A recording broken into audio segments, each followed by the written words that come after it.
नमस्कार दोस्तों, welcome to my channel. आज हम आप सभी को जीव जगत का वर्गीकरण के बारे में अध्ययन करेंगे और इनमें हम जानते हैं कि kingdom, Monera, protista, fungi, Plantae, Animalia, virus, wired और लाइकेन। चूँकि ये हमारा एनसीईआरटी का ही बुक है, जिससे कि हम सभी एग्ज़ाम्स के लिए बहुत इम्पोर्टेंट होता है और ये specially NEET student and class 11th के स्टूडेंट के लिए बहुत ही इम्पोर्टेंट टॉपिक है। तो ये हमारा दूसरा है जीव जगत का वर्गीकरण। तो हम पहला पॉइंट हमारा है, सभ्यता के प्रारंभ से ही मानव ने सजीव प्राणियों के वर्गीकरण के अनेक प्रयास किए। वर्गीकरण के ये प्रयास वैज्ञानिक मानदंडों की जगह सहज बुद्धि पर आधारित हमारे भोजन, वस्त्र और आवास जैसी सामान्य उपयोगिता के वस्तुओं के उपयोग की आवश्यकता पर आधारित है। इन प्रयासों में जो जीवों के वर्गीकरण के वैज्ञानिक मानदंडों का उपयोग सर्वप्रथम अरस्तु ने किया था, यानी कि सर्वप्रथम किसने किया था? अरस्तु ने किया था। उन्होंने पादपों को सरल आकार के लक्षणों के आधार पर वृक्ष, झाड़ी एवं शाक में वर्गीकृत किया था। तो ये क्वेश्चन सीधा आता है हमारे एग्जाम में कि वैज्ञानिक मानदंडों का प्रयोग जीवों के वर्गीकरण में सर्वप्रथम किसने किया था? तो अरस्तु ने किया था। और उन्होंने किन लक्षणों के आधार पे? तो आकारिकी के लक्षणों के आधार पर, जैसे वृक्ष, झाड़ी और शाक के वर्गीकृत किया। उन्होंने प्राणियों का वर्गीकरण लाल रक्त की उपस्थिति और अनुपस्थिति के आधार पर किया था। और लिनियस के काल में सभी पादपों और प्राणियों के वर्गीकरण के एक द्विजगत पद्धति, यानी कि इसमें हम द्विजगत पद्धति विकसित की गई, जिसमें क्रमशः प्लांटी पादप, यानी कि प्लांटी जिसको हम पादप बोलते हैं, और एनिमिलिया वर्गीकृत किया गया था। मतलब जो अरस्तु थे उन्होंने तो रक्त और उपस्थिति अनुपस्थिति में वर्गीकृत किया था, लेकिन हमारे जो लिनियस साहब थे इन्होंने प्लांटी और एनिमिलिया के बेस पे वर्गीकृत किया था। और इस पद्धति के अनुसार यूकैरियोटिक, प्रोकैरियोटिक, एक कोशिकीय और बहुकोशिकीय, प्रकाश संश्लेषण और अप्रकाश संश्लेषण के बीच विभेद स्थापित करना संभव नहीं था। मतलब इन्होंने ऐसा कुछ भी नहीं किया, बस दो ही चीज़ ला के रख दी हैं, एक प्लांटी और एक एनिमिलिया। उसके बाद पादपों एवं प्राणियों पर आधारित वर्गीकरण आसान व सरल से समझे जाने के बावजूद बहुजीवधारियों इनमें से किसी भी वर्ग में रखना संभव नहीं था। इसी कारण अत्यंत लंबे समय चली आ रही वर्गीकरण की द्विजगत प्रणाली यानी पद्धति अपर्याप्त सिद्ध हो रही थी। इसके अतिरिक्त वर्गीकरण के आकारिकी यानी कि उसके जो मॉर्फोलॉजिकल स्ट्रक्चर है उसके साथ साथ कोशिका संरचना, कोशिका भित्ति, लक्षण, पोषण की विधि, आवास और प्रजनन की विधि या विकासीय संबंधों को समाहित करने की आवश्यकता महसूस हो जाने लगी। और समय के साथ साथ सजीवों में वर्गीकरण की पद्धति अनेक परिवर्तन लाए, जैसे पादप था और प्राणी जगत। वर्गीकरण की इन कठिन पद्धतियाँ, जिनमें सम्मिलित जीवधारियों में होने वाले परिवर्तन शामिल हैं, सदा ही समाविष्ट रहें। इसके अतिरिक्त जीवधारियों के विभिन्न जगत की संख्या एवं उनके लक्षणों की भिन्नता वैज्ञानिक द्वारा अलग अलग व्याख्या की गई। अब हम चलते हैं नेक्स्ट पॉइंट पे। चूँकि हमने देखा कि सन 1969 में आर.एच. व्हिटेकर द्वारा 5 जगत प्रणाली यानी कि 5 जगत वर्गीकरण की पद्धति प्रस्तावित की गई थी।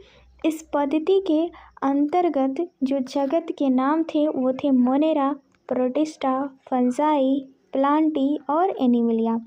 ये कोशिका संरचना, शारीरिक संरचना, पोषण की प्रक्रिया, प्रजनन आदि जाति वृत्तीय संबंध उनके वर्गीकरण की पद्धति के प्रमुख मानदंड थे। इन सभी जगतों के विभिन्न लक्षणों का एक तुलनात्मक विवरण दिया गया।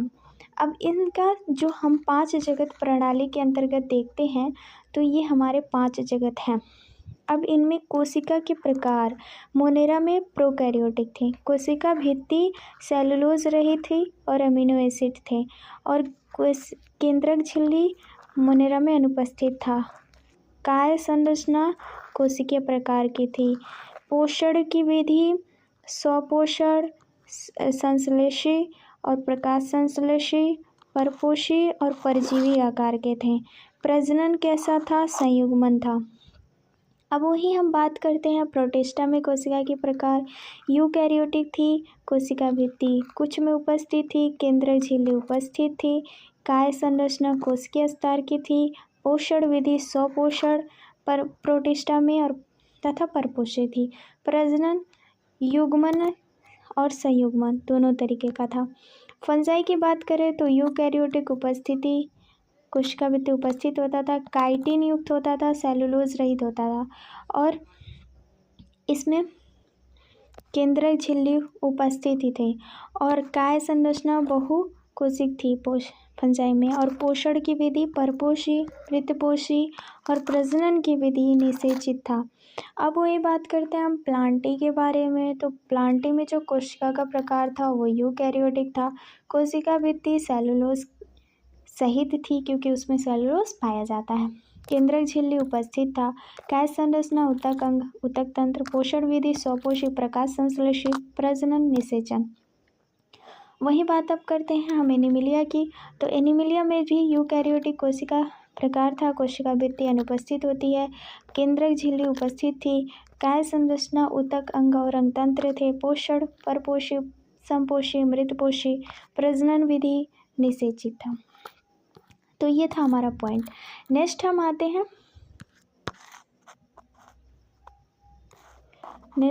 हैं इस वाले पॉइंट पे, जिसमें कहा गया है कि अब हम 5 जगत प्रणाली यानी कि 5 जगत वर्गीकरण से जुड़े मुद्दे और अवधारणाओं पर विचार करेंगे, जिससे वर्गीकरण की यह पद्धति प्रभावित है।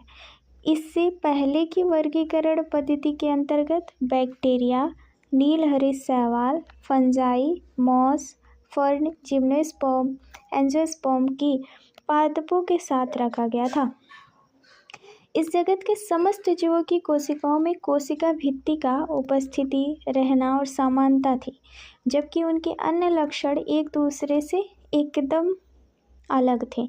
जीवन की 3 अनुच्छेद पद्धतियां भी प्रस्तावित की गई थी, जिनमें मोनेरा जगत को 2 अनुक्षेत्रों में वर्गीकृत किया गया था। सारे यूकैरियोटिक जगत को तीसरे अनुच्छेद में रखा गया, और जो षष्ठ यानी 6वां वर्गीकरण पद्धति प्रस्तावित की गई, इस पद्धति के विषय में विस्तार से उच्च कक्षाओं में पढ़ेंगे। प्रोकैरियोटिक बैक्टीरिया तथा नीलहरित शैवाल साइनोबैक्टीरिया को यूकैरियोटिक जीवों के अंतर्गत रखा गया था, और इसके अनुसार कोशिका जीवों में बहुकोशिकीय जीवों के साथ वर्गीकृत किया गया, जैसे कि क्लैमेंडोमोनास, स्पाइरोगैरा शैवाल, और वर्गीकरण कवकों जैसे परपोषी का रहित और पादपों जैसी परपोषी थी और स्वपोषी के बीच विभेद नहीं किया गया। जबकि कवकों की कोशिका भित्ति काइटिन की और हरित की सेलुलोज की बनी होती थी, यानी कवक कैसा था? काइटिन की बनी होती थी, और पादपों की यानी प्लांट्स की सेलुलोज की कोशिका भित्ति होती है।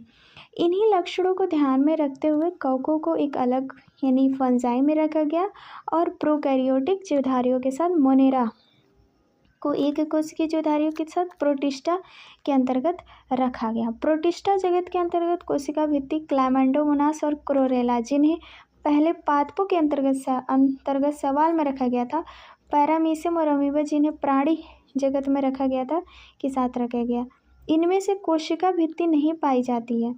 इस प्रकार इस पद्धति में अनेक जीवधारियों को एक साथ रखा गया, जिन्हें पहले की पद्धति में अलग अलग रखा गया था। ऐसी वर्गीकरण मानदंडों में परिवर्तन के कारण हुआ।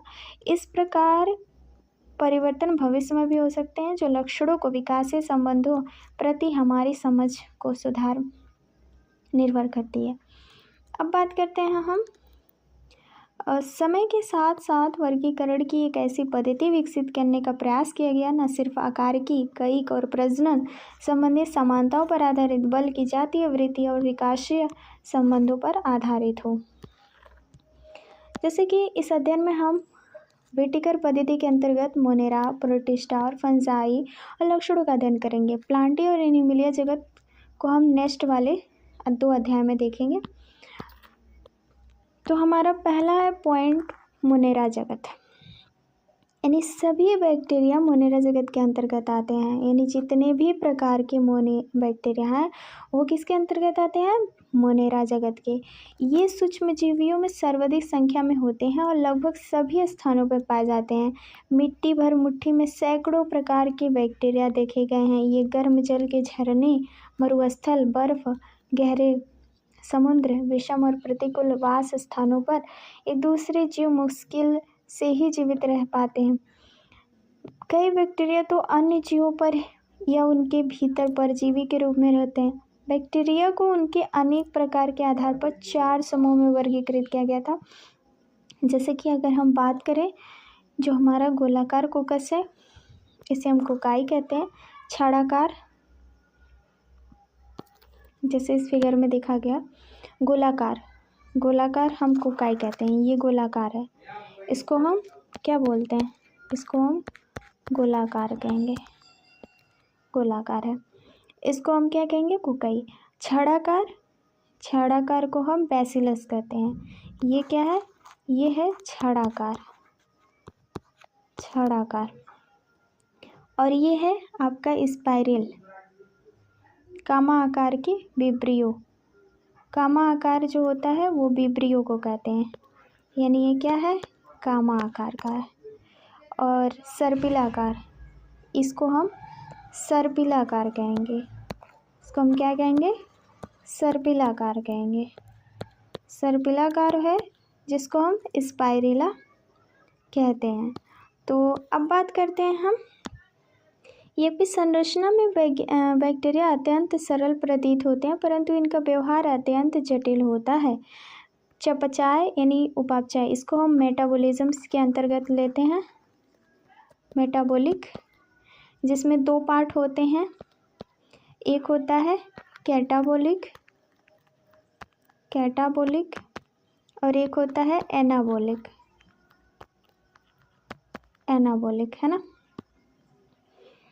अब हम बात करते हैं उपापचय की दृष्टि में अन्य जीवधारियों की तुलना में बैक्टीरिया में बहुत अधिक विविधता पाई जाती है। उदाहरण के लिए स्वरूप वे अपना भोजन अकार्बनिक पदार्थों से संश्लेषित कर सकते हैं। ये प्रकार संश्लेषित स्वपोषी और रसायन संश्लेषित स्वपोषी होते हैं, अर्थात वे अपना भोजन स्वयं संश्लेषित नहीं करते, अपितु भोजन के लिए अन्य जीवधारियों अथवा मृत कार्बनिक पदार्थों पर निर्भर रहते हैं। हम बात करते हैं अग बैक्टीरिया, इसको हम आर्की बैक्टीरिया के नाम से जानते हैं। तो आर्की बैक्टीरिया जो हमारा है बैक्टीरिया, तो आर्की बैक्टीरिया ये विशिष्ट प्रकार की बैक्टीरिया होती है। ये बैक्टीरिया अत्यंत कठिन वास स्थानों जैसे अत्यंत लवणीय क्षेत्र जैसे हैलोफी, गर्म झरने, थार्मो एसिडोफिलस एवं कक्ष क्षेत्र मैथेनोजेन में पाए जाते हैं। जो आर्की बैक्टीरिया अग बैक्टीरिया है, अन्य बैक्टीरिया की कोशिका भित्ति की संरचना एक दूसरे से भिन्न होती है। यही लक्षण उन्हें प्रतिकूल अवस्था में जीवित रखने के लिए उत्तरदायी बनाते हैं। यहाँ पे सबसे मेन पॉइंट क्या है? आर्की बैक्टीरिया की मुख्य है कि जो कोशिका भित्ति होती है इसके अंदर, वो संरचना एक दूसरे से भिन्न होती है। ये लक्षण जो होता है उसके प्रतिकूल परिस्थितियों के अनुसार उत्तरदायी होती है। मैथेनोजन अनेक रूमिनेंट पशु जैसे गाय और भैंस के आंत्र में पाए जाते हैं तथा इसके गोबर में मीथेन गैस उत्पादन करते हैं। नेक्स्ट हमारा यू बैक्टीरिया, इसको हम यू बैक्टीरिया कहते हैं। यू बैक्टीरिया हजारों यू बैक्टीरिया अथवा वास्तविक बैक्टीरिया की पहचान एक कठोर कोशिका भित्ति एवं एक कसाव यानी चल बैक्टीरिया द्वारा की जाती है। साइनो बैक्टीरिया, जिन्हें नील हरित शैवाल भी कहते हैं, हरित पादपों की तरह क्लोरोफिल ए में पाया जाता है। ये प्रकाश संश्लेषण स्वपोषी होते हैं। साइनो बैक्टीरिया एक कोशिकीय कॉलोनी अथवा तंतुमय अलवण जलीय, समुद्री और स्थलीय शैवाल, इनकी कॉलोनी प्राय जलीनुमा आवरण से ढकी रहती है। जो प्रदूषित जल में बहुत फलते फूलते हैं। बैक्टीरिया जैसे नॉनस्टॉक और एनाबिना पर्यावरण के नाइट्रोजन को टेस्टोरिस्ट नामक विशिष्ट कोशिकाओं द्वारा स्थिर कर सकते हैं। रसायन संश्लेषी बैक्टीरिया नाइट्रेट, नाइट्राइट एवं अमोनिया जैसे विभिन्न अकार्बनिक पदार्थों को ऑक्सीकृत कर उन्हें ऊर्जा मुक्त करने का उपयोगी एटीपी उत्पादन करता है। तो इसमें नाइट्रोजन, फास्फोरस, आयरन, सल्फर जैसे पोषकों के पुनर्चक्रण में महत्वपूर्ण भूमिका निभाते हैं। कौन? नॉनस्टॉक और एनाबिना। अब हम बात करते हैं परपोषी बैक्टीरिया। परपोषी बैक्टीरिया प्रकृति में बहुलता पाए जाते हैं। इनमें अधिकतर महत्वपूर्ण अपघटक होते हैं। ये परपोषी बैक्टीरिया में अनेक का मनुष्य के जीवन में अत्यधिक गतिविधियों का महत्वपूर्ण प्रभाव पड़ता है और ये दूध से दही बनाने में, प्रतिजैविक के उत्पादन में, लेग्यूम पादप की जड़ों में, नाइट्रोजन स्थिरीकरण में।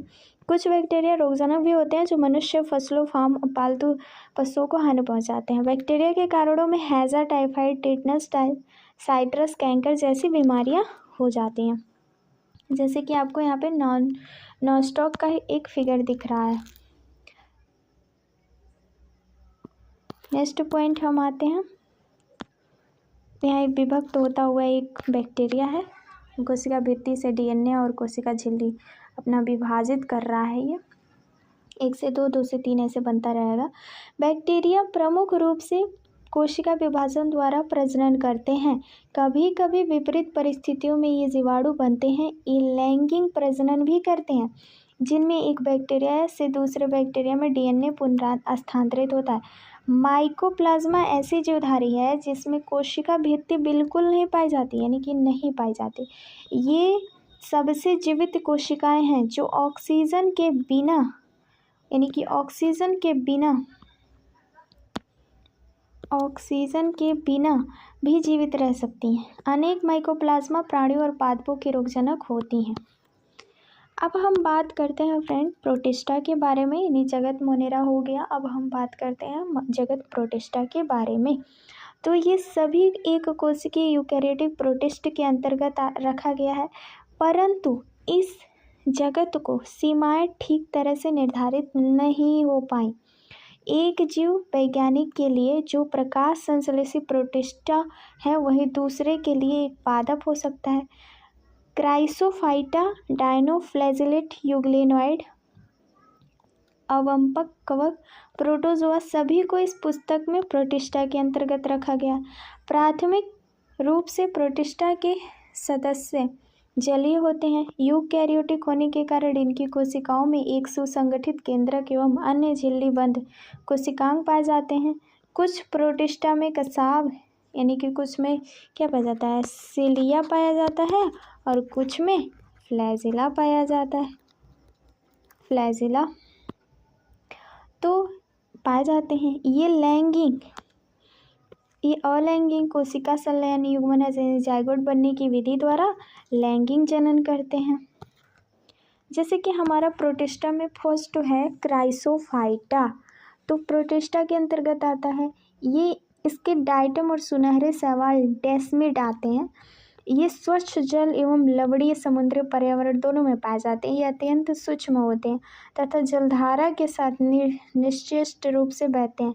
डाइटम में कोशिका भित्ति साबुनदानी की तरह इसी के अनुरूप 2 अतिछंदित कवच बनाती है। इस भित्तियों में सिलिका होती है, जिस कारण ये नष्ट नहीं होते। इस प्रकार मृत डाइटम अपने परिवेश या निवास स्थान में कोशिका भित्ति के अवशेष बहुत बड़ी संख्या में छोड़ जाते हैं। करोड़ों वर्षों में जमा हुए इस अवशेष को डायटमी मृदा कहते हैं। कणमय होने के कारण इस मृदा का उपयोग पॉलिश करने, तेल, सिरप और निस्यंदन में होता है। ये समुद्र के मुख्य उत्पादक हैं। नेक्स्ट पॉइंट हमारा है डायनोफ्लैजिलेट। ये जीवधारी मुख्यतः समुद्री प्रकाश संश्लेषी होते हैं। इनमें उपस्थिति प्रमुख वर्णकों के आधार पर पीले, हरे, नीले, भूरे और नीले लाल दिखते हैं। इसकी कोशिका भित्ति के बाह्य सतह सेलुलोज की कड़ी की पट्टिकाएं होती हैं। अधिकतर डायनोफ्लैजिलेट में 2 कशाखाएं होती हैं, यानी 2 फ्लैजिला होती है, यानी कि एक यहाँ एक यहाँ पे। जिसमें एक लंबवत तथा दूसरा अनुप्रस्थ होता है। भित्ति पट्टिका के बीच खांच में उपस्थित होती है। प्राय लाल डायनोफ्लैजेलेट की संख्या में विस्फोट होता है, जिसमें समुद्र का जल लाल तरंगे दिखने लगता है। इतनी बड़ी संख्या के जीव से निकले जीव विष के कारण मछली अन्य समुद्री जीव में मर जाते हैं, जैसे उदाहरण के लिए गोनिया लैक्स। अब बात करते हैं यूग्लिनॉइड। यूग्लिनॉइड क्या होते हैं? इनमें अधिकांश अत्यधिक स्वच्छ जल में पाए जाने वाले जीवधारी हैं जो स्थिर जल में पाए जाते हैं। इसमें कोशिका भित्ति की जगह एक प्रोटीन युक्त पदार्थ की परत पेलिकल होती है जो इसकी संरचना को लचीला बनाती है। इसमें 2 फ्लैजिला यानी कि 2 फ्लैजिला होते हैं, जिसमें एक छोटा तथा दूसरा लंबा होता है। एक भी सूर्य के प्रकाश की उपस्थिति में ये प्रकाश संश्लेषी होते हैं, लेकिन सूर्य के प्रकाश के नहीं होने पर अन्य सूक्ष्म जीवधारियों का शिकार कर परपोषी की तरह व्यवहार करते हैं। आश्चर्यजनक रूप से यूग्लिनॉइड में पाए जाने वाले वड़यक उच्च पादपों में उपस्थिति वड़यक के समान होते हैं, जैसे यूग्लिना, ये वाला फिगर है इसका। अब बात करते हैं अवंपक का मतलब क्या होता है। ये ना अमीबा के बारे में बात कर रहा है, तो आप ध्यान में दीजिए ये अमीबा ही है। अवंपक कवक मृतपोषी प्रोटिस्टा है। ये सड़ते हुए टहनियों तथा पत्तों के साथ गति करते हुए जैविक पदार्थों का भक्षण करते हैं। अनुकूल परिस्थितियों में समूह प्लाज्मोडियम बनाते हैं जो कई फीट तक की लंबाई हो सकता है। प्रतिकूल परिस्थितियों में ये बिखरकर सिरों पर विजाणु युक्त फलनकाय बनाते हैं जो विजाणुओं का परिप्रेक्षण वायु के साथ करते हैं। अब बात करते हैं हमारा प्रोटोजोआ, जिसे हम पैरामीशियम कहते हैं। तो ये प्रोटोजोआ है और ये पैरामीशियम इसके अंतर्गत आता है। सभी प्रोटोजोआ परपोषी होते हैं जो परभक्षण सभी यानी जीव परजीवी के रूप में रहते हैं। ये प्राणियों के पुरातन संबंध प्रोटोजोआ को 4 समूह में बांटा जा सकता है। अमीबीय प्रोटोजोआ ये जीवधारी स्वच्छ जल और समुद्री जल नम मृदा में पाए जाते हैं। ये अपने गुटपादों यानी सूडोपोडिया की सहायता से अपने शिकार को पकड़ते हैं और उनके समुद्री प्रकारों की तरह सिलिका के कवच होते हैं, जिसमें कुछ एंटामीबा परजीवी भी होते हैं, जैसे कसाभी जो फ्लैजिलेटेड प्रोटोजोआ होते हैं, उनके बारे में बात कर रहा है। इस समूह के सदस्य स्वच्छ अथवा परजीवी होते हैं। इनके शरीर पर कशाभ पाया जाता है। परजीवी कशाभी प्रोटोजोआ बीमारी के कारण इनसे निद्राणु यानी कि जैसे निर्दय रोग ट्रिपैनोसोमा के कारण होता है, ट्रिपैनोसोमा गिम्बियासिस। अब यहाँ पे पक्षभावी प्रोटोजोआ है। ये जलीय और अत्यंत सक्रिय गति करने वाले जीवधारी हैं, क्योंकि इनके शरीर में हजारों की संख्या में जो सिलिया पाया जाता है। इसमें गुहा क्रसिका में जो कोशिका की सतह के बाहर की तरफ खुलती है। पक्षभाव की लयबंद गति के कारण जल में पूरित भोजन गलेट की तरफ भेज दिया जाता है, जैसे पैरामीशियम। इसमें सबसे ऐसे सिलिया पाया जाता है। स्पैरोजोआ इस समूह में भी विविध जीवधारी आते हैं जिनके जीव चक्र में संक्रमण करने योग्य बीजाणु जैसी अवस्था पाई जाती है। इसमें सबसे कुख्यात प्लाज्मोडियम मलेरिया परजीवी, जिसके कारण मानव की जनसंख्या का आघात पहुंचाने का प्रभाव पड़ता है और वो भी बहुत बड़ा पड़ता है। अब बात करते हैं हम कवक के बारे में, जिसका नाम है फंजाई। तो फंजाई के फ्रेंड्स, तो यहाँ पे हमारा फंजाई है। फंजाई की बात करें तो परपोषी जीवों में फंजाई का जीव जगत में विशेष अद्भुत स्थान है। इसकी आकार की यानी मॉर्फोलॉजिकल हैबिटेट यानी वास स्थानों में बहुत बड़ा भिन्नता है। आपने नम रोटी व सड़े हुए फूलों में कवक को देखा होगा। सामान्य मशरूम और कुकुरमुत्ता जिसे टोड स्टूल भी फंजाई है। सरसों की पत्तियों पर स्थित सफ़ेद धब्बे परजीवी फंजाई के कारण होते हैं। कुछ एक कोशिकीय फंजाई जैसे यीस्ट का प्रयोग रोटी और बियर बनाने के लिए किया जाता है। अन्य फंजाई पौधे और जंतुओं के रोगों के कारण होते हैं। उदाहरण के लिए गेहूं के कीट रोग जिसे हम पिक्सिनिया कहते हैं, क्या कहते हैं, पिक्सिनिया कहते हैं, के कारण होता है। कुछ फंगल जैसे पेनिसिलियम और प्रतिजैविक यानी एंटीबायोटिक का निर्माण होता है। फंजाई विश्वव्यापी है और ये हवा, जल, मिट्टी तथा जंतु व पौधे पर पाए जाते हैं। ये गर्म नम स्थानों पर सरलता से उगाते हैं। क्या आपने कभी सोचा है कि हम अपने भोजन को रेफ्रिजरेटर में क्यों रखते हैं? हाँ, इससे हम अपने भोजन को बैक्टीरिया अथवा फंजाई के कारण खराब होने से बचाते हैं। फंजाई तंतुमय है, लेकिन यीस्ट जो एक कोशिकीय है इसका अपवाद है। ये लंबी पतली धागे की तरह संरचनाएं होती हैं जिन्हें कवक या तंतु कहते हैं। कवक तंतु के जाल को कवक जाल यानी माइसीलियम कहते हैं। कुछ कवक तंतु सतत नलिकाकार होते हैं जिसमें बहुकेंद्रित कोशिका द्रव यानी साइटोप्लाज्म में भरा होता है, जिसमें सकोशिक कवक तंतु कहते हैं। अन्य कवक तंतुओं में पट्टियाँ होते हैं। फंजाई की कोशिका भित्ति काइटिन और पॉलीसेकेराइड की बनी होती है। तो यहाँ ध्यान देने की बात यह है कि जो फंजाई की कोशिका भित्ति है वो काइटिन और पॉलीसेकेराइड्स की बनी होती है। बात करते हैं हम, अधिकांश फंजाई परपोषी होते हैं। ये मृत ब्रास्टेट और घुलनशील कार्बनिक पदार्थ को अवशोषित कर लेती है जिन्हें मृतजीवी कहते हैं। जो फंजाई सजीव पौधे जंतुओं पर निर्भर करती है उन्हें परजीवी कहते हैं। ये शैवाल और लाइकेन के साथ तथा उच्च वर्गीय पौधे के साथ कवक मूल बनाकर भी रह सकते हैं। ऐसे फंजाई सहजीवी होते हैं। फंजाई में जनन कई खंडन विखंडन और मुकुलन विधि द्वारा होता है। यानी कौन किस किस मॉडल में होता है? तो जनन जो होता है वो कई खंडन और विखंडन और मुकुलन विधि द्वारा होता है। अलैंगिक जनन बीजाणु जिसे कोनेडिया कहते हैं अथवा धानी बीजाणु जिसे चल बीजाणु द्वारा होता है। लैंगिक जनन निश्चित यानी कि ओ स्पोर लिखा हुआ है, ओ स्पोर एस्केस बीजाणु अथवा बेसिडियम जीवाणु द्वारा होता है। विभिन्न जीवाणु सुस्पष्ट संरचना में उत्पन्न होते हैं जिन्हें फलनकाय कहते हैं। लैंगिक जनन के 3 प्रकार के कैटेगरीज हैं। अगर हम बात करें दो चल अथवा अचल युग्मकों को प्रोटोप्लाज्म का संलयन होना, इस प्रक्रिया को फ्लेज्मोगैमी कहते हैं। दो केंद्रक का संलयन होना उन्हें केंद्रक संलयन कहते हैं।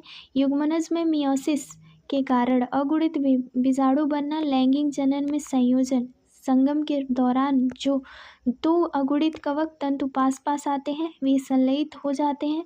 कुछ फंजाई में 2 गुणित कोशिकाओं में संलयन के तुरंत बाद द्विगुणन कोशिका बन जाती है।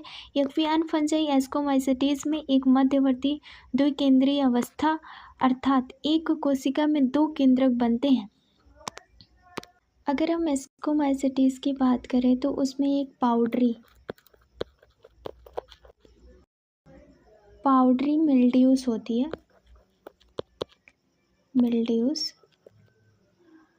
जो एस्कोमाइसिटीज में शामिल है। और ये पाउडरी मिल्ड्यूस एक कवक का रोग है जो पौधों की एक विस्तृत श्रृंखला को प्रभावित करता है।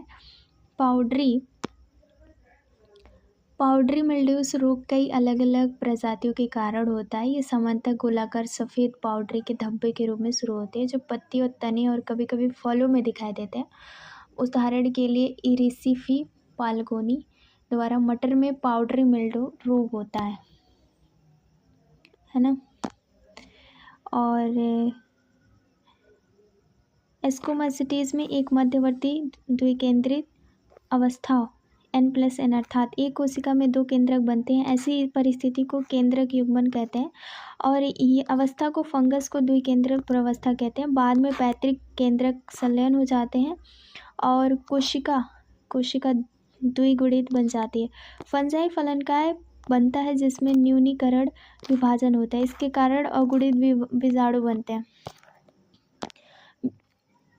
अब यहाँ पे बात करें कवक जाल के आकार के बीजाणु बनने और फलनकाय बनने की विधि, जगत को विभिन्न वर्गों में विभक्त किया गया। पहला है फाइकोमाइसेटीज। फाइकोमाइसेटीज और फाइकोमाइसेटीज जलीय आवासों, गली सड़ी लकड़ी, नम तथा सीलन भरे स्थानों अथवा पौधों पर अविकल्पी परजीवी के रूप में पाए जाते हैं। कवक जाल अपटीय और बहुकेंद्रित होते हैं। अलैंगिक जनन चल बीजाणु और अचल बीजाणु द्वारा। ये बीजाणु धानी में अंतर्जातीय उत्पन्न होते हैं। ये दो युग्मकों के संलयन और युग्मक बनते हैं और युग्मकों की आकार की एक जैसी समयुग्मकता अथवा भिन्न असंयुग्मकती और विषम युग्मकी हो सकते हैं। इसके उदाहरण हैं म्यूकर राइजोपस, रोटी के कवक पहले ही बता चुके हम, और एल्बुगो सरसों पर फंजाई। एस्कोमाइसिटीज। एस्कोमाइसिटीज के बारे में बात करते हैं। तो ये जो एस्कोमाइसिटीज है फ्रेंड, इसमें सामान्यतः थैली फंजाई भी कहते हैं और बिरले पाए जाते हैं। एस्कोमाइसिटीज एक कोशिकीय जैसे ईस्ट स्कैरोमाइसिटीज के अलावा बहुकोशिकीय जैसे पेनिसिलियम होता है। मृतजीवी, अपघटन और परजीवी अथवा समल रागी पशुवृष्ट पर उगने वाले, यानी कि वो जो गोबर की खाद होती है उसी को कहते हैं पशुवृष्ट। कवक जाल साकित और पटीय होता है और अलैंगिक बीजाणु कोनेडिया होती है जो विशिष्ट कवक जाल जैसे कोनेडियो कोनेल बनाते हैं और उसी कहते हैं और बहिजात रूप से उत्पन्न होते हैं। कोनेडिया अंकुरित होकर कवक जाल बनाते हैं। अलैंगिक बीजाणु को एस्केस बीजाणु कहते हैं। ये बीजाणु थैलीसम एस्केस में अंतर्जातीय रूप से उत्पन्न होते हैं। ये एसाई एक वचन एस्केस विभिन्न प्रकार के फलनकाय में लगी रहती है जिन्हें एस्कोकार्प कहते हैं। इसके उदाहरण एस्परजिलस, क्लेवेसी सेप, न्यूरोस्पोरा। न्यूरोस्पोरा का प्रयोग जैव रासायनिक और आनुवंशिक उपयोगों में बहुत किया जाता है। यानी कि इसका कारण है कि पादप के ड्रोसोफिला के समान प्रसिद्ध और वर्ग में आने वाले मॉरिल ट्रफल खाने योग्य होते हैं और इन्हें सुस्वाद भोजन समझा जाता है। नेक्स्ट हमारा बैसिडियोमाइसिटीज। बैसिडियोमाइसिटीज ज्ञात सामान्य प्रकार मशरूम है, ब्रैंक्ट फंजाई है अथवा पफ बॉल है। ये मिट्टी में लट्ठे और वृक्ष के टुकड़े तथा सजीव पादपों के अंदर परजीवी के रूप में उगते हैं। कीट और कंडनी स्मट। कीट और स्मट कवक जाल साकित और पटे होते हैं। इसमें अलैंगिक बीजाणु प्राय नहीं होते हैं लेकिन कई जनन खंडन विधि द्वारा सामान्य है। इसमें लैंगिक अंग नहीं होते हैं लेकिन इसमें प्लाज्मोगेमी विभिन्न स्ट्रैनों वाली दो कई कोशिकाएं अथवा जीन प्रारूप का संलयन होता है जिसमें बनने वाली संरचना द्विकेंद्रीय होती है। इसके अत्यंत बैसिडियम बनते हैं। बैसिडियम में केंद्रक संलयन यानी कैरियोगैमी तथा मियोसिस होता है। इसके कारण 4 बैसिडियम बीजाणु बनते हैं। बैसिडियम बीजाणु बैसिडियम में बहिर्जातीय उत्पन्न होते हैं। बैसिडियम फलनकाय में लगे होते हैं जिसे बैसिडियोकार्प कहते हैं। इसके अंतर्गत कुछ उदाहरण हैं जैसे एगेरिस हो गया, एग्रिकस जिसे मशरूम कहते हैं, अस्टिलागो कंड और पक्सिनिया। एग्रिकस क्या है? एग्रिकस किसे कहते हैं? मशरूम है ना। तो एग्रिकस एक सहजीवी कवक होता है और ये समल रागी होता है। ये मशरूम की एक प्रजाति है जो दुनिया भर में लगभग 300 से अधिक, यानी कि 300 से अधिक इसके सदस्य पाए जाते हैं जो कुछ खाद्य प्रकार के होते हैं, कुछ जहरीले भी होते हैं। इस जीनस में जो मशरूम होता है फील्ड मशरूम शामिल है जैसे सड़ी गली चीज़ें, गोबर, लकड़ी आदि, ये सब इसकी एग्रेगस पाए जाते हैं। नेक्स्ट हमारा ड्यूट्रोमाइसिटीज।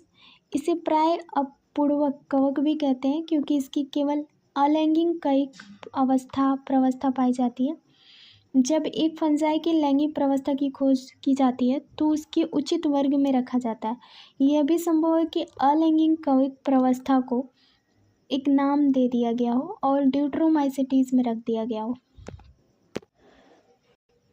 तो उन्हें ड्यूट्रोमाइसिटीज में रख दिया गया हो तो अलैंगिक प्रवस्था दूसरे वर्ग में बाद में उसके अनुबंध कड़ी का पता लगा और फंजाई की उचित पहचान हो गई, तब उन्हें ड्यूट्रोमाइसिटीज में निकाल लिया गया। और एक बार जब ड्यूट्रोमाइसिटीज के सदस्यों को उचित लैंगिक प्रवस्था का पता लग जाए तब उन्हें एस्कोमाइसिटीज और बैसिडियोमाइसिटीज में सम्मिलित कर लिया गया। ड्यूट्रोमाइसिटीज केवल अलैंगिक जीवाणु जिन्हें कोनेडिया कहते हैं, ये जनन करते हैं। उसके कवक जाल पटी और शाखित होते हैं। इसके कुछ सदस्य परजीवी और मृतजीवी और परजीवी होते हैं, लेकिन कुछ अधिकांश अपशिष्ट अपघटक भी होते हैं। खनिज के चक्रण में सहायता करते हैं, उदाहरण के लिए अल्टरनेरिया, कॉलीट्रेटाइकम और ट्राइकोडर्मा, है ना। नेक्स्ट है पादप जगत, प्लांटी किंगडम। पादप जगत वे सभी जगत आते हैं जो यूकैरियोटिक और उनमें जिसमें क्लोरोफिल होते हैं, ऐसे जीवों को पादप कहते हैं। इसमें कुछ पादप कीटभक्षी और कुछ परजीवी आंशिक रूप से विषमपोषी होते हैं। ब्लेडर बर्ड और वीनस फ्लाई ट्रैप कीटभक्षी पौधे के और अमरबेल कस्क्यूटा परजीवी का उदाहरण है। पादप कोशिका में कोशिका भित्ति होती है जो सेलुलोज की बनी होती है। इसकी संरचना की परिस्थिति हम अध्याय 3 में पढ़ेंगे, जिसमें प्लांट जगत में शैवाल, ब्रायोफाइटा, टेरिडोफाइटा, जिम्नोस्पर्म और एंजियोस्पर्म आते हैं। पादप के चक्र को दो सुस्पष्ट अवस्थाएं, द्विगुणित बीजाणु उद्भिद और अगुणित जो गैमेट्स होती हैं, उसमें दो पीढ़ी एकांतरण होता है जो विभिन्न प्रकार के पादपों के अगुणित द्विगुणित प्रवस्था को लंबाई, ये प्रवस्था मुक्त जीवी अथवा विभाजन के द्वारा अगुणित बीजाणु बनाते हैं। ये बीजाणु अंकुरित होकर गैमेटोफाइट्स बनाते हैं और जो gamete male and female gametophytes बन जाते हैं और जो संलयन होकर पुनः डायप्लॉइड गैमेट्स बनाते हैं और द्विगुणित यानी कि युग्मनज में बीजाणु उद्भिद विकसित होता है। अब संतति एकांतरण कहते हैं इसको। अब हम इसको अध्याय 3 में पढ़ेंगे। और नेक्स्ट हमारा जगत एनिमिलिया। इस जगत के अंतर्गत विषमपोषी यूकैरियोटिक आते हैं जो बहुकोशिक होते हैं। इनकी कोशिका भित्ति नहीं होती है। ये भोजन के लिए परोक्ष और अपरोक्ष रूप से पौधे पर निर्भर होते हैं। ये अपने भोजन को आंतरिक गुहा में पचाते हैं और भोजन को ग्लाइकोजन और वसा के रूप में संग्रहण करते हैं। यानी इसमें प्राणी संपोषी और भोजन का अंतर्ग्रहण करना, इसमें वृद्धि एक निर्दिष्ट पैटर्न होता है। ये एक पूर्ववश्यक जीव बन जाते हैं। इसकी सुस्पष्ट आकृति माप होती है। उच्च कोटि के जीवों में वृष्टि संवेदी और तंत्रिका प्रेरक क्रियाएं विधि होती हैं। कोशिका जो विकसित होती है और इस चलन करने में सक्षम होते हैं। लैंगिक जनन नर और मादा के संगम में होता है, बाद में भ्रूण का विकास होता है और हम इसको अध्याय 4 में पढ़ेंगे। नेक्स्ट हमारा विषाणु, जिसे हम वायरस और वायराइड, प्रोसंक जिसे प्रियॉन्स और लाइकेन कहते हैं। विटिकर द्वारा सुझाए गए 5 जगत वर्गीकरण में लाइकेन अकोशिकीय जीव जिसे वायरस, वायराइड और प्रोसंक प्रियॉन्स का उल्लेख नहीं किया गया है।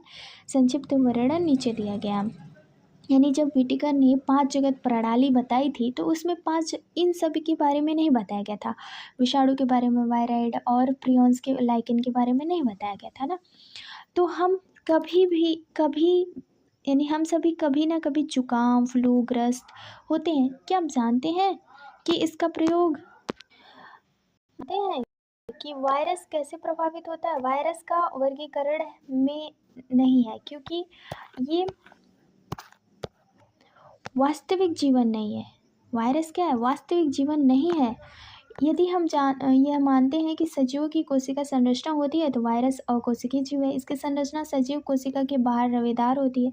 एक बार जब ये कोशिका को संक्रमित कर देते हैं तब ये मेजबान कोशिका की मशीनरी का प्रयोग करते हैं, अपनी प्रतिकृति बनाते हैं तो मेजबान को मार देते हैं। क्या आप वायरस को सजीव और निर्जीव कहेंगे? मैं आपको बताती हूँ। जो वायरस होता है अगर वो टेबल पे है, मान लो टेबल पे है और यहाँ पे अगर किसी जीव में है, जैसे कुत्ता में है, तो कुत्ता में अगर वायरस है और टेबल पे वायरस है तो अगर कुत्ते में वायरस गया तो कुत्ते को संक्रमित करेगा, लेकिन टेबल पे वायरस गया तो टेबल क्या है? निर्जीव है, तो इसको संक्रमित नहीं करेगा। और कुत्ता क्या है? सजीव है, तो इसको ये संक्रमित कर देगा, है ना। तो ये है। नेक्स्ट है वायरस का अर्थ है विष और विषैला तरल। डिमित्री वाइनोस्की ने 1892 में तंबाकू मोजाइक रोग के रोगाणुओं को पहचाना था जिन्हें वायरस नाम दिया। इसका माप बैक्टीरिया में छोटा होता है क्योंकि ये बैक्टीरिया प्रो फिल्टर से भी निकल गए थे। M.W. वेंजरिक 1998 में पाया संक्रमित तंबाकू के पौधे का रस स्थान तंबाकू के पौधे को संक्रमित करने में सक्षम। उन्होंने इस तरल को कंटेजियम वाइनम फ्लूइडाइडम संक्रमित जीवित तरल कहा। WM स्टॉल ने 1935 में बताया वायरस को रावेदार बनाया जा सकता है। इसे रवे मुख्यतः प्रोटीन होता है। वे अपनी विशिष्ट मेजबान कोशिकाओं के बाहर निष्क्रिय वायरस अविकल्पी परजीवी है। उन्होंने कहा